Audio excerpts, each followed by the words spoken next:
لونا اور wishing star. ایک پرسکون رات کو لونا اپنے بستر میں سمٹی ہوئی تھی۔ اس کی آنکھیں آسمان پر جھلملاتے ستاروں کی طرح چمک رہی تھی۔ اس کی کھڑکی سے باہر چاند نرمی سے مسکرا رہا تھا اور ننھے ستارے آسمان پر رقص کر رہے تھے۔ وہ آہستہ سے بولی، کاش سونے سے پہلے میں ایک آخری مہم پر جا سکتی۔ جیسے ہی اس کی یہ خواہش رات میں تیرتی ہے، ایک روشن اور چمکتا ہوا ستارہ آسمان پر لپکا۔ یہ ستارہ رک گیا اور باقی تمام ستاروں سے زیادہ چمکنے لگا۔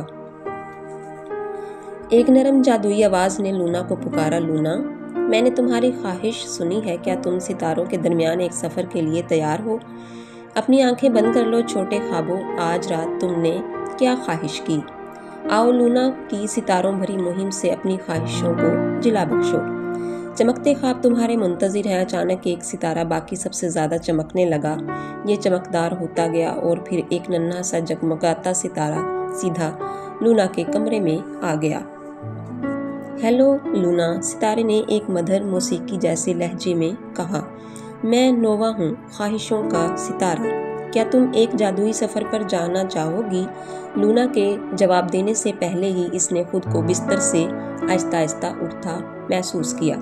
اوپر اوپر اور اوپر وہ نووا کو تھامے آسمان میں اڑنے لگی۔ ٹھنڈی رات کی ہوا اس کے چہرے کو چھو کر گدگدا رہی تھی اور وہ خوشی سے ہنس پڑی۔ جلد ہی وہ ایک جگمگاتے قلعے میں پہنچ گئے جو نرم پھولی ہوئی بادلوں سے بنا ہوا تھا۔ ننھے بادلوں جیسی مخلوق ہنس رہی تھی اور جہازوں اور جانوروں جیسی شکلیں بنا رہے تھے۔ خوش آمدید، یہاں بادلوں کی سلطنت ہے، نووا نے کہا۔ ہم یہاں دنیا کے بچوں کے لیے خواب بناتے ہیں۔ قلعے کے اندر ایک چھوٹا سا ٹوپی پہنے ایک بوڑھا الو نظر آیا جو سنہری روشنی میں ڈوبے ہوئے برش کو اٹھا رہا تھا۔ میں خوابوں کا مصور ہوں، میں چھوٹے خواب دیکھنے والوں کے لیے خواب بناتا ہوں۔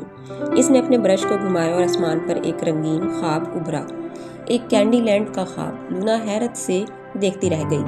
جب وہ گھوم پھر رہے تھے تو ایک بڑی سی جمائی کی آواز سنائی دی۔ چاند آہستہ آہستہ اپنی آنکھیں بند کر رہا تھا۔